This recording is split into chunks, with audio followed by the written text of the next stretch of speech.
Sir, ಈಗ 2028ಕ್ಕೆ ನಾನೇ CM ಆಗ್ತೀನಿ, ಕಾಂಗ್ರೆಸ್ ಸರ್ಕಾರವನ್ನು ಕಿತ್ತು ಹೋಗಿದ್ದಾರೆ ಜನ ಅಂತೇಳಿ ಕುಮಾರಸ್ವಾಮಿ ಹೇಳಿರೋಂಥ ವಿಚಾರ. ಈಗ ಎಲ್ಲರೂ ಕನಸು ಕಾಣ್ತಾರೆ, ನಾವು ಕಾಣ್ತೀವಿ, ನಾವು 28ಕ್ಕೆ ಬರ್ತೀವಿ ಅಂತ ನಾವು ಹೇಳ್ತಾನೆ ಇದ್ದೀವಲ್ಲ. ಅದೇ ರೀತಿ BJP ಅವ್ರಿಗೂ ಆಸೆ ಇರುತ್ತೆ, JDSನವ್ರಿಗೂ ಆಸೆ ಇರುತ್ತೆ. ಜನ ಯಾರಿಗೆ ಆಶೀರ್ವಾದ ಮಾಡ್ತಾರೆ ಅವ್ರ ಪಕ್ಷ ಮುಖ್ಯಮಂತ್ರಿ ಆಗ್ತಾರೆ. ನನಗೆ ಗೊತ್ತಿದ್ದಾಗೆ 28ಕ್ಕೆ ನಮ್ಮ ಪಕ್ಷನೇ ಮತ್ತೆ ಅಧಿಕಾರಕ್ಕೆ ಬಂದೇ ಬರುತ್ತೆ. ಕಾರಣ ಏನಂದರೆ ನಾವು ಮಾಡಿರ್ತಕ್ಕಂಥ ಜನಪರ ಕೆಲಸಗಳು.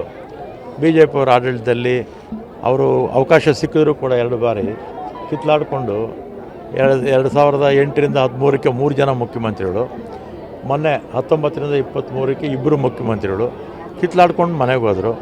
ಜನರ ಕೆಲಸ ಮಾಡಲಿಲ್ಲ, ಸ್ವಜನ ಪಕ್ಷಪಾತ, ಭ್ರಷ್ಟಾಚಾರ, ಜನರನ್ನು ಮರೆತರು, ಮನೆಗೆ ಕಳಿಸಿದ್ರು. ನಾವು ಜನರ ಪರ ಇದ್ದೀವಿ, ಜನರ ಕೆಲಸ ಮಾಡ್ತಾಯಿದ್ದೀವಿ.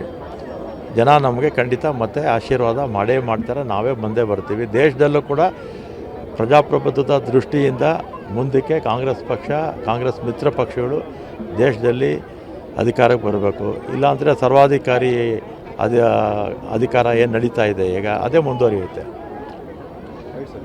ರಾಜೀವ್ ಗಾಂಧಿ ಬಗ್ಗೆ ರಾಜೀವ್ ಗಾಂಧಿ ಕ್ಯಾಂಪಸ್ಸಲ್ಲಿ ಆಸ್ಪತ್ರೆ ನಿರ್ಮಾಣ ಆಗಬೇಕು ಸಂಸದರು ಆಗ್ರಹಪಡಿಸಿದ್ದಾರೆ. ಈ ಬಗ್ಗೆ ಏನು ಹೇಳ್ತೀವಿ ಮಾಡಿದ್ರೆ ತಪ್ಪೇನಿದೆ. ಅಂದರೆ ಸರ್, ಬರೀ ಯೂನಿವರ್ಸಿಟಿ ಆಗ್ತಾ ಇದೆ, ಮೆಡಿಕಲ್ ಕಾಲೇಜ್ ಇದ್ದರೆ ವಿದ್ಯಾರ್ಥಿಗಳಿಗೆ ಅನುಕೂಲ ಆಗುತ್ತೆ ಅನ್ನೋದು ಕೂಡ ಹೇಳ್ತಾ ಇದ್ದಾರೆ ಸರ್. ಹಾಸ್ಪಿಟ್ಲ್ ಪಕ್ಕದಲ್ಲೇ ಇಲ್ಲ, ಕಾಲೇಜ್ ಪಕ್ಕದಲ್ಲೇ ಹಾಸ್ಪಿಟಲ್ಸು ಇರಬೇಕು. ಅವರು ವೈದ್ಯರಲ್ವಾ, ಅದರಿಂದ ಅವರ ಅನುಭವವನ್ನು ಅವ್ರು ಹೇಳಿದ್ದಾರೆ.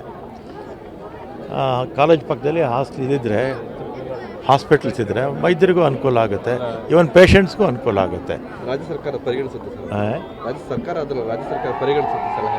ವೈದ್ಯಕೀಯ ಶಿಕ್ಷಣ ಸಚಿವರು ಮನವಿ ಕೊಟ್ಟಿದ್ದಾರೆ ಸರ್. ಮನವಿ ಮಾಡ್ತಾರೆ ಮುಂದಕ್ಕೆ.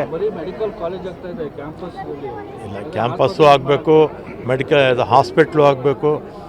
ಮತ್ತು ನಮ್ಮ ಸರ್ಕಾರಿ ಆಸ್ಪತ್ರೆಗಳು, ಬಡವರು ಯಾರು ಹೋಗ್ತಾರೆ ಸರ್ಕಾರಿ ಆಸ್ಪತ್ರೆಗಳಿಗೆ, ಬಡವರೇ ಹೋಗೋದು. ಅದರಿಂದ ಬಡವರಿಗೆ ಅನುಕೂಲ ಆಗುತ್ತೆ. ಆ ದೃಷ್ಟಿಯಿಂದ ಅವ್ರು ಹೇಳಿದ್ದಾರೆ, ಮಾಡಿರ್ತಕ್ಕಂಥ ಸಲಹೆ ಒಳ್ಳೆಯದೇ.